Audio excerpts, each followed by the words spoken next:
Homélie du Père Gilbert Adam sur l'Évangile selon saint Matthieu, chapitre 16, versets 13 à 19. Jésus, arrivé dans la région de Césarée et de Philippe, demandait à ses disciples: Au dire des gens, qui est le Fils de l'homme? Nous fêtons Pierre et Paul, qui sont les deux colonnes de l'Église, que la liturgie ne sépare pas. Ce sont deux figures complémentaires de l'Église, dont le témoignage nous éclaire. Deux juifs attachés à la religion de leur père. L'un est paysan, l'autre citadin. Tous deux ont été saisis par le Christ. Simon, fort de sa foi populaire qui lui valut le surnom de Pierre, et Saul, qui avait suivi une formation plus poussée auprès des maîtres réputés, est en route vers Damas. Il rencontre Jésus, qui se révèle à lui comme vivant dans la gloire du Dieu unique. Il est dans le cœur des hommes qui croient en lui et que Paul persécute. Pierre et Paul ont laissé un témoignage de vie, un modèle de parcours spirituel pour chacun de nous. Plus que jamais, nous nous inspirons de leur vie si nous voulons, à notre tour, témoigner en vérité de notre foi et porter autour de nous la bonne nouvelle. La marche de l'Église vers la vérité et la lumière se poursuit imperturbablement, mais en grande fragilité sur la mer orageuse du monde.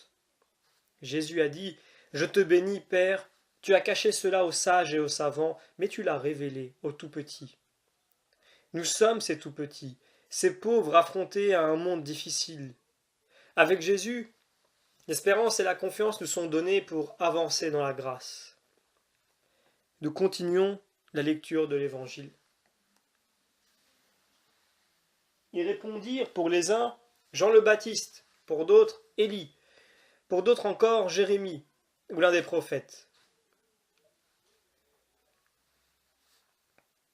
Simon ne revendiquera pas pour lui le monopole d'être devenu Pierre aux églises qui connaissent les mêmes tribulations que lui au moment de la passion de Jésus. Vous aussi, pierre vivante, prêtez-vous à l'édification d'une communauté animée de l'Esprit, dira-t-il. La communauté chrétienne est construite sur le Christ, qui est le rocher de Dieu. Pierre s'est exprimé personnellement. Tu es le Christ, le Fils du Dieu vivant. Ce qu'il dit là est la véritable identité de Jésus dans sa relation de fils avec son Père. C'est la foi de l'Église, après la résurrection. Cette foi a soutenu les apôtres jusqu'au martyre. À leur suite, nous accordons notre confiance aux paroles de Jésus dans l'Évangile et aux enseignements de l'Église. Nous demandons la grâce de l'humilité pour nous remettre entièrement entre les mains de Dieu. Nous terminons la lecture de l'Évangile. Jésus leur demanda: Et vous, que dites-vous? Pour vous, qui suis-je? Alors Simon-Pierre prit la parole et dit: Tu es le Christ, le Fils du Dieu vivant. Prenant la parole à son tour, Jésus lui dit: Heureux es-tu, Simon, fils de Jonas. Ce n'est pas la chair et le sang qui t'ont révélé cela, mais mon Père qui est aux cieux. Et moi je te le déclare, tu es pierre, et sur cette pierre je bâtirai mon église, et la puissance de la mort ne l'emportera pas sur elle. Je te donnerai les clés du royaume des cieux.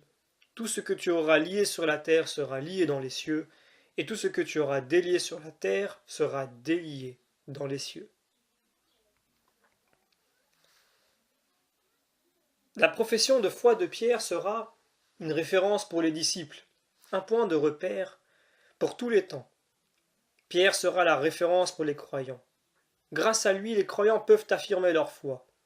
Jésus répond à Simon par une béatitude. Heureux es-tu, Simon.